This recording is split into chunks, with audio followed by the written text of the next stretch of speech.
Hey guys, Joel Robinson here, and this is part 1 of our 4th of July 2022 fireworks show preparations.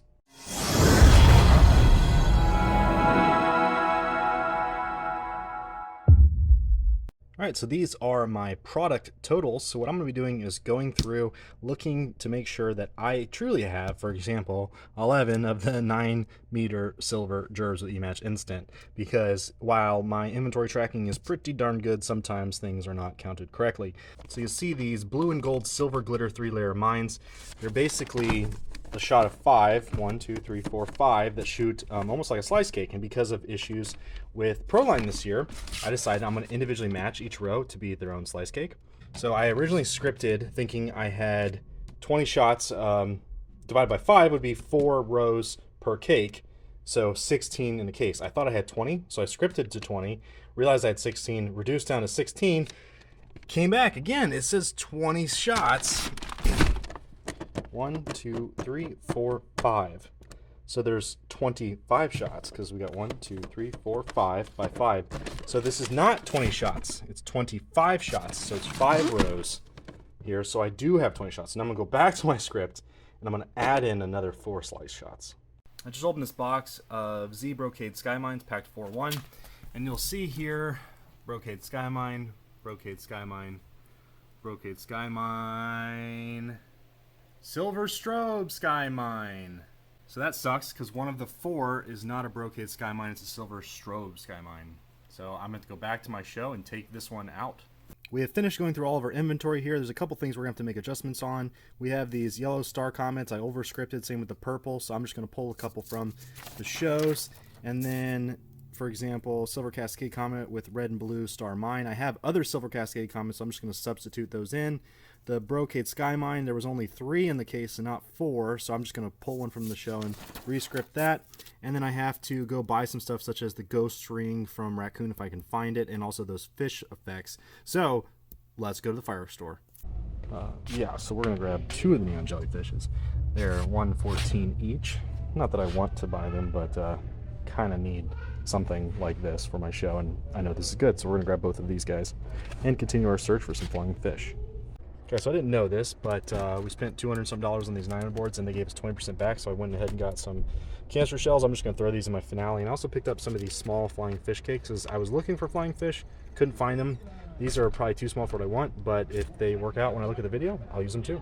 At this point in time, the show should be finished. I've substituted inventory and added in a few things, and I would prefer not to make any changes going forward. So here's some of my reports and my labels. So the first thing I'm going to do is make sure I have all the inventory still, and how I'm going to do that is by putting my labels on every single firework. So if I have any labels left, I know that I'm missing something and I can identify exactly what it is.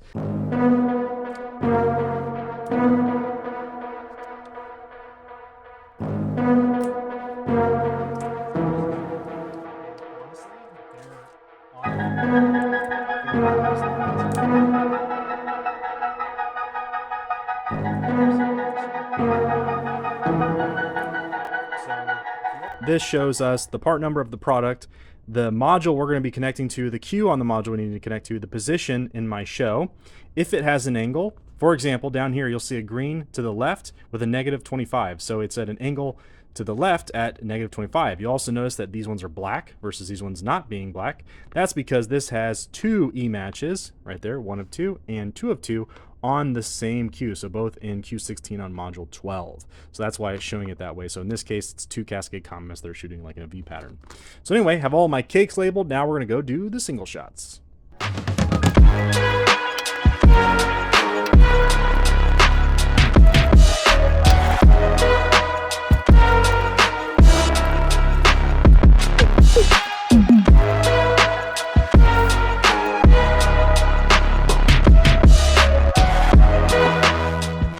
Cool. They're photo flash bombards, so basically go up in the sky and then do a bright flash. So I have 5 of them in my show. There's a specific section that says lightning, and then there's like a drum beat of 5 beats, and so I'm going from left to right, or something like that, to try to make it look like lightning. It'd be cool.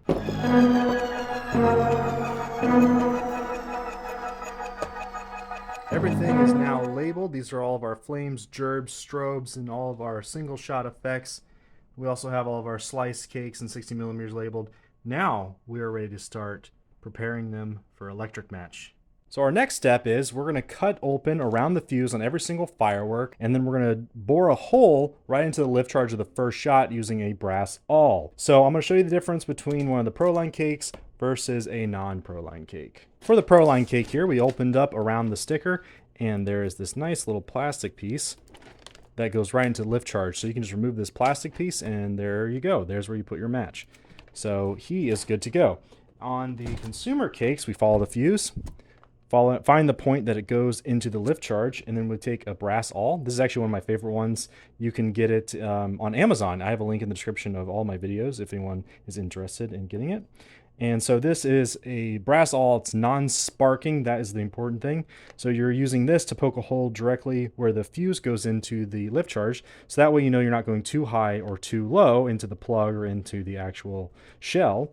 So we just kind of go right in here, and you kind of wiggle back and forth. You'll actually hear like a crunch. That is the black powder lift.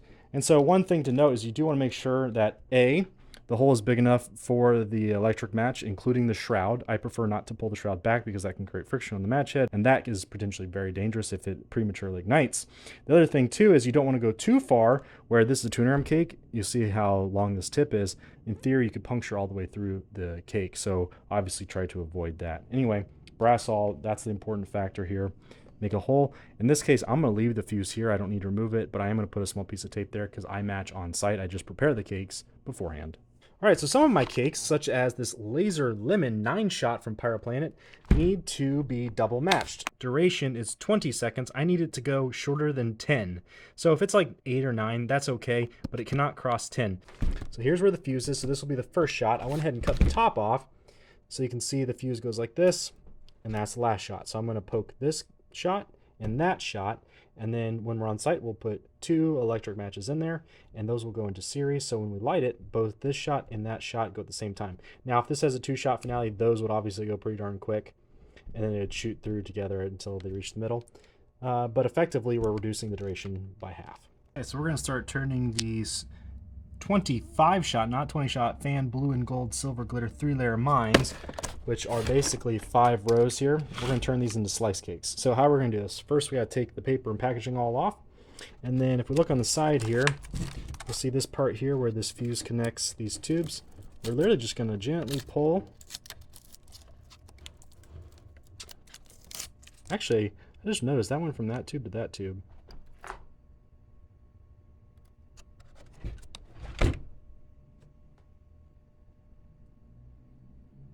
All right, so earlier I noted that this says 20 shots, but there's actually 5 rows. So here you go, 1, 2, 3, 4, 5, right? No. So I was starting to turn these into slice cakes. You'll notice this tube doesn't have a hole in it because there's fuse there to there and fuse there to there. Hold on. If we come look on the other side, the fuse went from there to there. Skip that middle row because that middle row is empty. It's just a spacer. So unfortunately, that means I'm going to go back to the script. I think I over-scripted one, so I probably just want to make sure which one I want to leave empty, because I'm not going to change it. I'll just leave it empty and move on. But kind of chuckled because it was labeled correctly. Just that 5th tube in the packaging threw me off until I opened it up. Okay, so back to turning these into slice cakes. You'll see I removed all the fuse that was jumping all the tubes together from both sides. So here's our initial match port, and I'm going to take my brass awl and go into this tube, that tube, that tube. So all 4 slices will be matched from this one side, all individual hits. And now I have 16 of those total because I have 4 cakes. And there you have it. You'll see this side, remove the fuse, and we just put tape over to keep this side protected from premature lighting. And on this side, we poked all the holes, and I put clear tape just so you guys can see. We're going to call it quits for today. While it doesn't feel like we got a lot done, the poking process on all these cakes is quite time consuming. So the fact that these are all now poked, ready to go, all of our single shots and all cakes are labeled, and the single shots are starting to be divided. So tomorrow I'm going to focus primarily on the single shots, get those all ready to go, make sure that we have everything else we need, and then I'll probably move on to the slice cakes after that. And then the next day, probably the shell racks, and then we'll see where we land from then. Anyways, hope you guys enjoyed this video, and we'll see you in the next one.